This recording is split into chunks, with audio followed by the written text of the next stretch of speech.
चूँकि मौलाना आज़ाद मरहूम की पुण्यतिथि है, उनको खिराज अकीदत पेश करते हुए हमारा जो प्रेस कॉन्फ्रेंस का आज का जो मकसद है वो है कि अडानी की जो श्रृंखला आयोजित प्रेस कॉन्फ्रेंस के लिए हमने मुख्य बिंदु तैयार किए हैं।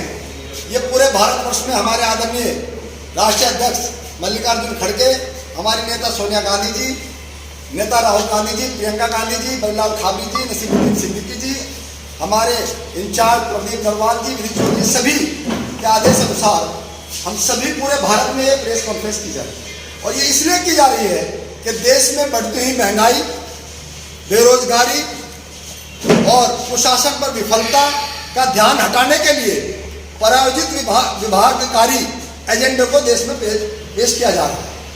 साथ ही कांग्रेस पार्टी आम आदमी के साथ कंधे से कंधा मिलाकर खड़ी है, लेकिन एक जिम्मेदार विपक्षी दल होने के नाते हम भाजपाई सत्ता के मित्र पूंजीपतियों को सरकारी खजाने की लूट की खुली छूट और प्रधानमंत्री से संबंधित इस पूरे अडानी माल घोटाले में हो रहे घोटाले की से चिंतित हैं। इसलिए हम सरकार की इन जिम्मेदारियों को में भागने की इजाजत नहीं दे सकते। और हम अडानी ये हैं कौन श्रृंखला के देश में 23 प्रमुख शहरों में ये बात रखी गई है। देशव्यापी जनता चाहती है कि अडानी जी ये बताए कि उन्होंने जो शेयर मार्केट में जिस तरह का आम आदमी के साथ, चाहे वो LIC हो, चाहे अन्य शेयर हो, उनको लेकर जो इस तरह का मामला हुआ है कि उनको देश में लगातार हिंडनबर्ग रिपोर्ट ने बताया कि इन्होंने फर्जी कंपनियां बनाकर अपने आप को 601 से लेकर 601 पर थे वो 2014 में 609 पर थे और दूसरे स्थान पर आने का काम किया। ऐसी क्या चीज थी? कोरोना काल में सबका पैसा घटा है, रोजगार नहीं था, ऐसी कौन सी चीज थी अडानी जी के पास कि वो दूसरे स्थान पर आ गए?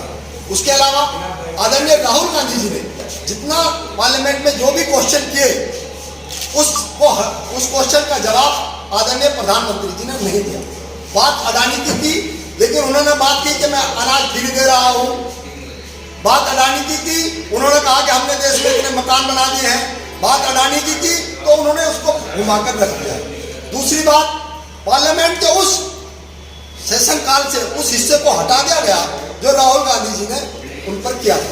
यह भी एक चिंता का विषय है कि भारत में इस तरह की व्यवस्था हो रही है जिससे जनता की बातों को, जैसे राहुल गांधी जी ने लगातार, आपने देखा होगा कि राहुल गांधी जी लगातार अडानी को पहले दिन से इस बात को कह रहे हैं कि ये देश को नुकसान पहुंचाने का काम करेगा और ये हमारे प्रधानमंत्री जी का परम मित्र है। और उसका ये उदाहरण भी है कि प्रधानमंत्री जी ने उसकी जांच क्यों नहीं होनी चाहिए?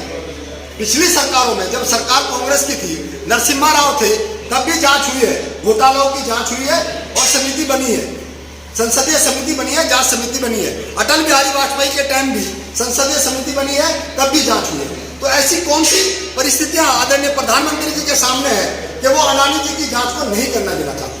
तो इसका मतलब कहीं ना कहीं मिलीजुली उनकी जो ये बातें हैं, जो उनको मंशा है, वो आम आदमी को लूटने की जो मंशा है वो मिलीजुली है। केवल अडानी ही नहीं, उसमें कहीं ना कहीं जो प्रधानमंत्री की चुप्पी है वो भी ये बता रही है कि वो अडानी जी के सहयोगी। उसके अलावा आपने देखा होगा कि आदरणीय हमारे नेता राहुल गांधी जी के साथ हमारे जो गवर्नर थे, RBI के गवर्नर, उनके साथ वार्ता हुई। लगभग बहुत देर तक, आधा एक घंटे तक उनकी वार्ता हुई। उन्होंने देश के बारे में, और ये बात उस दिन भी कही, आदरणीय राहुल गांधी जी ने उस दिन भी इस बात को कहा कि ये जो छोटे छोटे लोग जो शेयर मार्केट में, हम जैसे गरीब और आम आदमी शेयर मार्केट में अडानी के शेयर खरीद रहा है, ये कहीं एक ना एक दिन नुकसान ना हो जाए, और उसका नुकसान आज हुआ है। LIC का जितना प्रॉफिट था वो घटा है। और आपने देखा होगा लगातार जो कंपनियां जिसको एक्सपीरियंस नहीं है, उसके बावजूद भी इस देश में आदरणीय प्रधानमंत्री जी और केंद्र सरकार उनको ठेका देने का काम कर रही है। चाहे वो एयरपोर्ट का मामला हो, चाहे रेल का मामला हो, चाहे कोई भी मसला रहा हो, जितना इंफ्रास्ट्रक्चर खड़ा किया था कांग्रेस पार्टी ने, जो आज बेचने का काम हो रहा है, उसका कहीं ना कहीं मकसद इस देश में, जैसा राहुल गांधी जी ने कहा कि 10 आदमी या 4-5 आदमी इस देश को चलाएंगे, वो नौबत आ गई आपके सामने। आपने देखा होगा जियो पे लगातार छोटे छोटे बड़े स्टोर बन रहे हैं, तो आम आदमी की जो दुकानें हैं, जो छोटी छोटी दुकानें हैं, वो कहीं ना कहीं प्रभावित हो रही हैं। क्योंकि जब अब मैं छोटी सी एक उदाहरण आपको दूं कि आप जब जाएंगे उनके उसमें मॉल में, तो वहाँ कोई भी चाहे वो आपको कोल्ड ड्रिंक हो, वो आम जो छोटा दुकानदार है उससे सस्ती मिलती है। तो वो कैसे अपने आप को उभार पाएगा इस मार्केट में? क्योंकि जब आम सारी चीज़ें उनको दे दी जाएगी। उसका एक छोटा सा उदाहरण और दूंगा कि कैसे लूटने का ये काम करते हैं। जब रिलायंस आया था तो फ्री क्या था रिलायंस ने, आप सब लोग गवाह हैं इस बात के, सारा मीडिया गवाह है कि फ्री क्या था रिलायंस ने, कि फ्री दिया। उसके बाद 100 रुपये हुआ, उसके बाद 200 रुपये हुआ, उसके बाद 300 रुपये हुआ, और आज 700 रुपये महीना है। क्यों? क्योंकि उसके बाद जब वो फ्री किया, हम और आप लोग सब बीएसएनएल को छोड़कर जियो पे चले गए। फ्री के लिए सब जियो पे चले गए। बीएसएनएल को नुकसान हुआ, इसलिए नुकसान पहुंचाने के लिए उनकी मंशा थी कि बीएसएनएल बंद हो जाए ताकि प्राइवेट कंपनियों को ठेका दिया जाए और प्राइवेट कंपनी लूटने का काम करे। बीएसएनएल सरकारी संस्था थी, इसलिए ये काम हुआ। आज ये हमारी वार्ता जिला और शहर की संयुक्त वार्ता है, हमारे यूथ कांग्रेस के, हमारे और फ्रंटल के, सेवा दल के और हमारे प्रदेश के भाई प्रवीण जी, हम सभी लोग इस वार्ता में इस बात को रख रहे हैं कि ये चीजें जो हो रही है, जांच होनी चाहिए। सीबी कहाँ है? सेबी अगर कांग्रेस के टाइम में था तो हर चीज को निगाह रखती थी, उसका काम है निगाह रखने का, लेकिन सेबी ने आज किसी तरह का भी कोई भी इनके खिलाफ आज तक कोई बात नहीं बताई गई। ये इतना बड़ा घोटाला, इतना बड़ा सब कुछ हुआ है, सीबी चुप है। ईडी क्या कांग्रेस के नेताओं के, विपक्ष के लिए नेताओं के लिए ईडी है? बताइए आप मुझे। सीबीआई विपक्ष के नेताओं के लिए है? तो ये जो देश में चल रहा है, इसको लेकर हमारे नेता आदरणीय राहुल गांधी और पूरी कांग्रेस पार्टी चिंतित है, क्योंकि ये आम आदमी से जुड़ा हुआ मुद्दा है, आम आदमी की समस्याओं से जुड़ा हुआ मुद्दा है। इसलिए हम लोग चुप नहीं बैठेंगे। ये जो लगातार हो रहे घोटाले हैं, इनके लिए लगातार सड़क से लेकर सदन तक पूरी की पूरी लड़ाई लड़ने का काम है।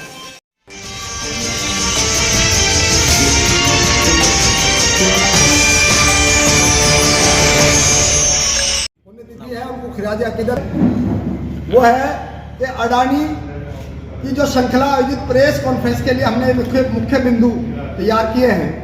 ये पूरे भारतवर्ष में हमारे आदरणीय राष्ट्रीय अध्यक्ष मल्लिकार्जुन खड़गे, हमारी नेता सोनिया गांधी जी, नेता राहुल गांधी जी, प्रियंका गांधी जी, बल्लाल खाबरी जी, नसीबुद्दीन सिद्दीकी जी, हमारे इंचार्ज प्रदीप नरवाल जी, विनीत चौधरी, सभी बेरोजगारी और प्रायोजित विभागकारी एजेंडे को देश में पेश किया जा रहा है। साथ ही कांग्रेस पार्टी आम आदमी के साथ कंधे से कंधा मिलाकर खड़ी है, लेकिन एक जिम्मेदार विपक्षी दल होने के नाते हम भाजपाई सत्ता के मित्र पूंजीपतियों को सरकारी खजाने की लूट की खुली छूट और प्रधानमंत्री से। आज आपने प्रेस वार्ता बुलाई है, क्या मुद्दा है? अडानी को लेकर कांग्रेस का? देखिए, अडानी को लेकर आज ही नहीं, अडानी को लेकर आज ही नहीं, आदरणीय राहुल गांधी जी लगातार अडानी जी के बारे में बोलते रहे हैं कि ये व्यक्ति इस देश को बर्बाद करने पर तुला है और आम आदमी के पैसे लेकर जिस तरह और लोग चले गए, उसी तरह ये भी एक दिन अगर देश से चला गया तो इस देश का क्या हाल होगा, ये आपके और हमारे सामने कोई बात छिपी हुई नहीं है। अडानी जी को लगातार कहा जा रहा है कि ये हर चीज़ अडानी जी को ही क्यों दी जा रही है, चाहे वो एयरपोर्ट हो, चाहे वो रेल हो, और यहाँ तक कि वो जो समुद्र के किनारे बंदरगाह है वो अडानी जी को दे दी गई। पहले क्या होता था पहली सरकारों में कि वो थोड़ा थोड़ा सब लोगों को दी जाती है, लेकिन लगातार अब केवल एक ही व्यक्ति को दी जा रही है। उसके बाद अडानी जी के वोट पर ड्रग्स और बहुत सारी चीज़ें बरामद होती हैं। बहुत कम जो अच्छा मीडिया है बहुत कम दिखा पाया है, लेकिन आज तक उसका ये नहीं पता कि वो ड्रग्स कहाँ गई। तो अडानी जी इस देश को बर्बाद करने पर तुले हैं और सरकार उसके खिलाफ कुछ भी करने को तैयार नहीं है। सीबी को जांच करने के लिए संसदीय समिति की आदरणीय राहुल गांधी जी ने मांग रखी है लोकसभा में कि इसमें संसदीय समिति की एक जांच होनी चाहिए। तो जांच से क्यों भाग रहे हैं प्रधानमंत्री? पहले पूर्व के प्रधानमंत्रियों के टाइम में भी जांचें हुई हैं, घोटालों की जांचें हुई हैं, ऐसा इनसे क्या मोहब्बत है कि इनकी जांच नहीं होने दे रहे प्रधानमंत्री जी? आज योगी सरकार एक बड़ा नया इतिहास रचाने जा रही है, एक मेगा बजट पेश करके, उस बारे में क्या कहेंगे? अभी केंद्र सरकार का बहुत बड़ा मेगा बजट आया, आपके सामने है, जनता के लिए कुछ है, लेकिन उद्योगपतियों के लिए, केवल उद्योगपतियों के लिए बजट में होगा। आपने केंद्र सरकार का बजट देखा, आपने राज्य सरकार का भी बजट आपको दिखेगा। किसान का गन्ने का रेट तो बढ़ा नहीं, पिछले 5 साल सरकार चली गई, केंद्र की 8 साल सरकार चली गई, गन्ने का रेट नहीं बढ़ेगा क्योंकि किसान का मामला है। आम आदमी के लिए कोई योजना नहीं बनेगी क्योंकि गरीब का मामला है। योजनाएं बनती हैं इन बजटों में अडानी, अंबानी और उद्योगपतियों के लिए। ये केवल उनके लिए योजनाएं बनाते हैं, उनके लिए बजट पेश करते हैं। आम आदमी, किसान, मजदूर के लिए कोई बजट में जगह नहीं होती। वो अडानी जी को दे दी गई। पहले क्या होता था पहली सरकारों में कि वो थोड़ा थोड़ा सब लोगों को दी जाती है, लेकिन लगातार अब केवल एक ही व्यक्ति को दी जा रही है। उसके बाद अडानी जी के वोट पर ड्रग्स और बहुत सारी चीजें बरामद होती है। बहुत कम जो अच्छा मीडिया है बहुत कम दिखा पाया है, लेकिन आज तक उसका ये नहीं पता कि वो ड्रग्स कहाँ गई। तो अडानी जी इस देश को बर्बाद करने पर तुले हैं और सरकार उसके खिलाफ कुछ भी करने को तैयार नहीं है। सीबी को जांच करने के लिए संसदीय समिति की आदरणीय राहुल गांधी जी ने मांग रखी है लोकसभा में कि इसमें संसदीय समिति की एक जांच होनी चाहिए। तो जांच से क्यों भाग रहे हैं प्रधानमंत्री? पहले पूर्व के प्रधानमंत्रियों के टाइम में भी जांचें हुई हैं, घोटालों की जांचें हुई हैं। ऐसा इनसे क्या मोहब्बत है कि इनकी जांच नहीं होने दे रहे प्रधानमंत्री? आज योगी सरकार एक बड़ा नया इतिहास रचाने जा रही है, एक मेगा बजट पेश करके। उस बारे में क्या कहेंगे? अभी केंद्र सरकार का बहुत बड़ा मेगा बजट आया आपके सामने, जनता के लिए कुछ है लेकिन उद्योगपतियों के लिए, केवल उद्योगपतियों के लिए बजट में होगा। आपने केंद्र सरकार का बजट देखा, आपने राज्य सरकार का भी बजट आपको दिखेगा। किसान का गन्ने का रेट तो बढ़ा नहीं। पिछले 5 साल सरकार चली गई, केंद्र की 8 साल सरकार चली गई, गन्ने का रेट नहीं बढ़ेगा क्योंकि किसान का मामला है। आम आदमी के लिए कोई योजना नहीं बनेगी क्योंकि गरीब का मामला है। योजनाएं बनती हैं इन बजटों में अडानी, अंबानी और उद्योगपतियों के लिए। ये केवल उनके लिए योजनाएं बनाते हैं, उनके लिए बजट पेश करते हैं। आम आदमी, किसान, मजदूर के लिए कोई बजट में जगह नहीं होती। राजस्थान के 2 लड़के जुनैद और नासिर मारे जाते हैं, वहाँ पर आगे सरकार है राजस्थान में, ओवैसी भी आरोप लगा रहे हैं कि वो इस बारे में क्या करें? ऐसा है, देखिए राजस्थान सरकार में कांग्रेस की सरकार है।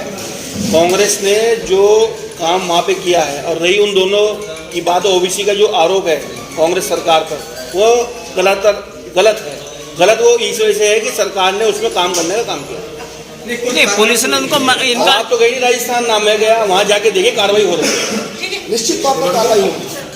जो बेगुनाह पहले भी वहाँ सरकार ने, हमारी सरकार ने पहले भी लोगों को वहाँ पकड़कर जेल में डाल दिया। कांग्रेस क्या मांग कर रही है अडानी को लेकर?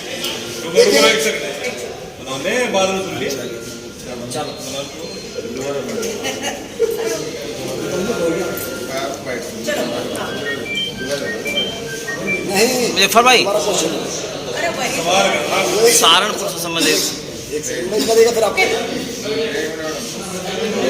आप क्या डिमांड करते हैं? देखिए हमारी डिमांड है कि संसदीय समिति एक गठित हो और उसमें अडानी जी की जो हिंडनबर्ग ने जो रिपोर्ट पेश की है उसकी जांच होनी चाहिए, क्योंकि लगातार हर एक बार विपक्ष इस बात के लिए अड़ा है कि इसकी जांच होनी चाहिए, संसदीय समिति बननी चाहिए। आम आदमी के साथ जो धोखा हो रहा है वो सबके सामने आना चाहिए। और कुछ लोगों ने पहले भी ये भी बात रखी थी कि ऐसे लोगों के पासपोर्ट भी जब्त कर लेने चाहिए ताकि जिस तरह पहले की भांति और लोग भी चले गए, कभी ये भी ना चले। ठीक है, अध्यक्ष जी, वक्त संपत्तियों को लेके आप क्या कहेंगे? यहाँ तो संपत्तियाँ खुर्द-बुर्द हो रही हैं और अपने ही लोग कर रहे हैं, खुर्द-बुर्द कर रहे हैं, उसके लिए आप लोग क्या करें? देखिए मेरे सामने अभी आया भी और मुझे अखबार के माध्यम से भी पता चला है, उसके लिए अभी एक संपत्ति तो सीज हो गई और हम लोगों ने उसमें किया भी है, वक्फ बोर्ड को भी भेजा है कि जो इसमें जायज़ है उसकी जांच कर कर उन लोगों को जो उसके हकदार हैं उनको देने का काम करें। जो संपत्तियाँ और हैं उनके लिए क्या करेंगे आप? मानक मोह में पड़ी है, नुमाइश कैंप की उसमें बड़ी मेरा आग्रह है खासकर शहर के जिम्मेदार लोगों से, जो जिम्मेदार लोग हैं उन लोगों को चाहिए कि वो बाहर आकर इनकी समितियां बनाएं और अच्छे लोगों को उसमें रखें, और वो अच्छे गरीब आदमी के लिए, जैसा कि वक्त गरीब के लिए है, मदरसों के संचालक और दर्जा प्राप्त मंत्री मुसलमानों के वही वक्त ज़्यादा तो बेच रहे हैं और आप आवाज़ नहीं उठाते। मैंने आवाज़ नहीं, जो भी इस तरह के लोग हैं मैंने हमेशा उनके खिलाफ आवाज़ भी उठाई है, लेकिन भाई आप भी जानते हैं मैं लगातार छोटी छोटी बातों पर मदरसे फतवे देते हैं, दिल का तार बनाते हैं, लेकिन वक्त जायदाद बिक रही है उसको खामोश रहते हैं, तो क्या होगा? लेकिन नहीं देना चाहिए, मदरसे का काम है, चाहे छोटी बात हो चाहे बड़ी बात हो। जो इस तरह के मामले हैं उनको फतवा देना चाहिए कि किसके लिए जायज़ है किसके लिए नाजायज़ है, ये बात सबके सामने आनी चाहिए।